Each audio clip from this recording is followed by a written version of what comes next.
ke Kementerian PPA. Jadi udah melaporkan ke sana dan di sini juga Komnas Perempuan tentang itu juga kekerasan antara fisik dan ini juga ya psikis yang telah dialami oleh Kimberly Rider. Ini ada bukti berapa bang? Bukti lapor pengaduan kita sudah ke Komnas Perempuan tadi baru selesai selama 2 jam. Kita juga telah didengar juga oleh Kementerian Pemberdayaan Perempuan dan Perlindungan Anak Kemen PPA ya. Jadi sudah diterima pengaduannya juga. Kita menceritakan dan juga membawa bukti tentunya terkait kekerasan psikis dan kekerasan fisik yang dialami oleh klien saya seperti itu.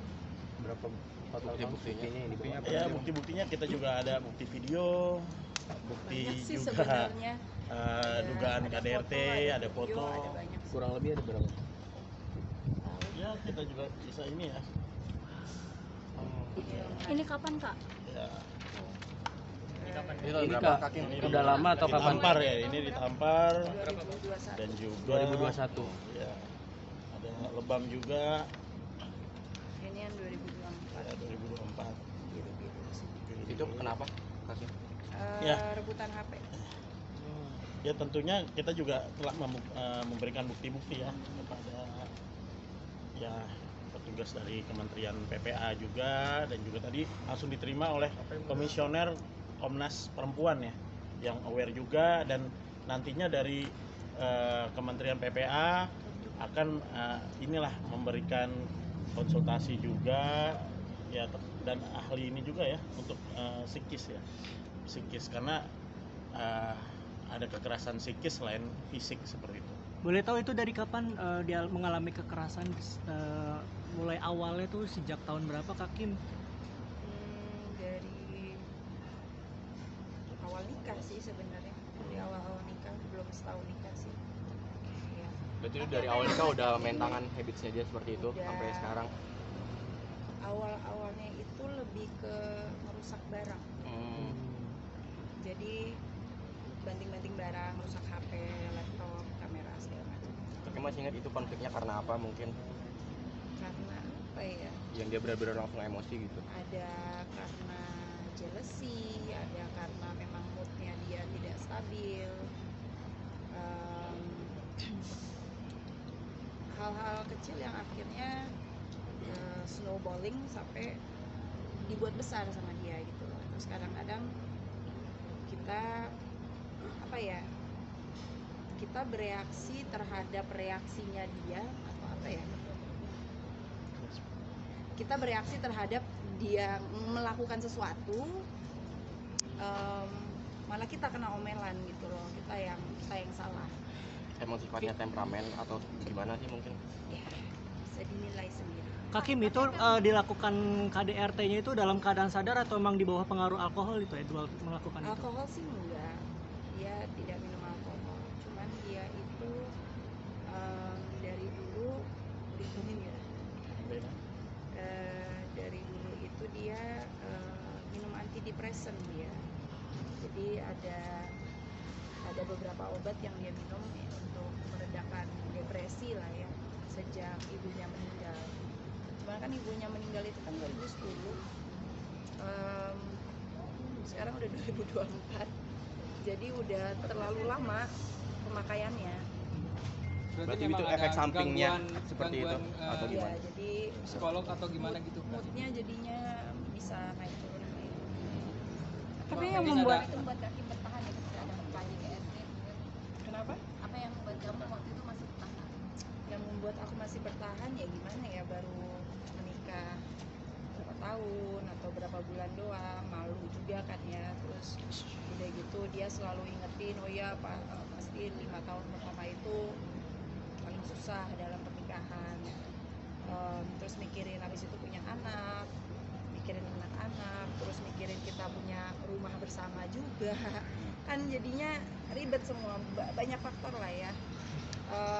Dan aku selalu menunggu untuk jalan keluarnya dari Allah gitu. Jadi memang di saat tahun ini emang aku ngerasa banget dia ngomong talak 3 itu juga gara-gara Allah gitu loh. Emang semua emang Sudah terjadi, emang udah jalannya, emang udah waktunya sekarang, Hakim, gitu loh. ini minta tanggapannya soal Edward yang kemarin mengadu ke KPAI, katanya bilang Hakim ini sudah melakukan penganiayaan terhadap anak mulai dari dipukul, dijewer segala macam. Itu gimana mungkin dari pembelaan dari Kim sendiri? Sebenarnya dari aku sendiri, aku tidak merasa itu penganiayaan ya. Biasa ya, maksudnya bukannya aku menormalisasikan ini, cuman memang pasti ibu-ibu bisa relate juga di saat kita lagi capek banget, kita lagi merasa mungkin kurang me time atau apapun itu, terus merasa tertekan. Apalagi aku lama sekali aku merasa tertekan gitu loh, dan terkait video sering di kolam itu. ya sering aku merasa tertekan dalam pernikahan ini. Jadi ada saat-saat dimana memang disesali sekali sih, cuman biasalah emak-emak meledak, ada lagi capek-capeknya meledak, marah. Apalagi punya suami yang seperti itu, suami yang biasanya biasa ya, kalau emak-emak itu kan kita 24 jam ya dalam sehari, kita ngurusin anak, ngurusin apa, kita selalu siap untuk melakukan semua itu. Kalau suami itu biasanya kalau mereka udah capek, udah kewalahan, ikut kewalahan nih kayak ibunya, dia serahkan anaknya balik ke istrinya, ya kan, biasa seperti itu. Jadi kita yang siap 24 jam akhirnya capek, akhirnya meledak, akhirnya habis dimarahin sama suami pula, habis berantem sama suami pula, akhirnya kena ke anak. Bukannya aku mencari simpati, cuman ya gimana ya, setelah itu aku pun minta maaf sama anak-anak. Maaf ya Reda, maaf ya Aisyah, mama marah tadi. Ini bukan salah Raiden dan Aisyah, ini mama yang kelepasan. Raiden, Aisyah emang ada salahnya ini. Tapi mama nggak boleh bereaksi seperti itu. Mama terlalu marah tadi, mama nggak boleh dorong-dorong, atau mama nggak boleh marah-marah teriak-teriak begitu. Mama nggak boleh kayak gitu sama Raiden, Aisyah. Mama minta maaf ya. Jadi biasanya kejadiannya seperti itu. Dan saya pernah melihat lah video yang sudah dikirimkan klien saya, itu terkait ada Aisyah ingin memberikan makan ikan tuh di kolam ya.